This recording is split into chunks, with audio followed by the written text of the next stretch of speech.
Dorota.in. Witam Was dzisiaj z pięknego, chociaż troszeczkę ośnieżonego Gdańska i zapraszam na spacer po gdańskiej, jak ja to mówię, starówce, chociaż tak naprawdę turyści językowi twierdzą, że starówką ta część miasta nie jest.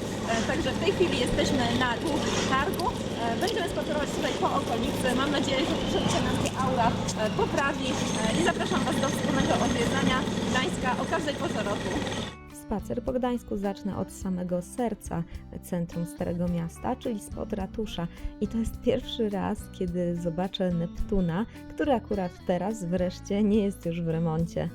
Mamy lekko mroźny zimowy poranek. Żałuję, że nigdy nie byłam w Gdańsku latem albo chociaż wiosną, ale nawet w taką pogodę te wszystkie wysokie, wąskie, kolorowe, pięknie zdobione kamienice mają swój ogromny urok.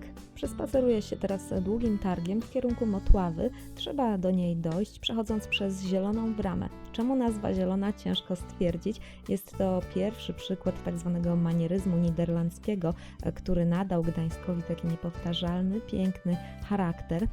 Zielona Brama została wybudowana w XIV wieku.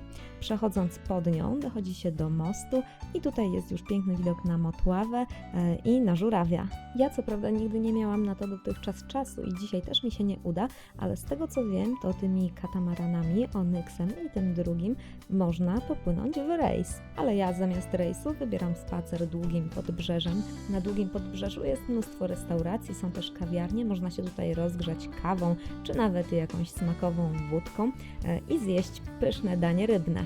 O ile jeden brzeg Motławy jest bardzo ładny i zadbany, o tyle drugi trochę świeci pustkami, ale też ma swój charakterystyczny klimat.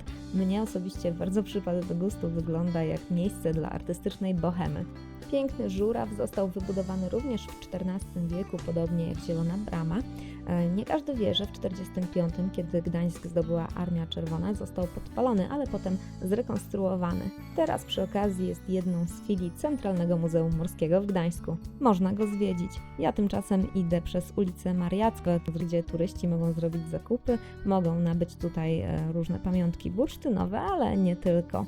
Z ulicy Mariackiej przechodzę na ulicę Piwną. Tutaj znajduje się piękna zbrojownia oraz kościół mariacki, a właściwie jego tyły.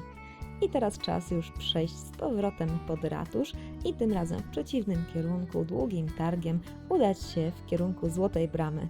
Za dnia może nie robi tak ogromnego wrażenia, chociaż jest śliczna, za to nocą wybierzcie się tutaj koniecznie, zobaczycie jak jest pięknie podświetlona.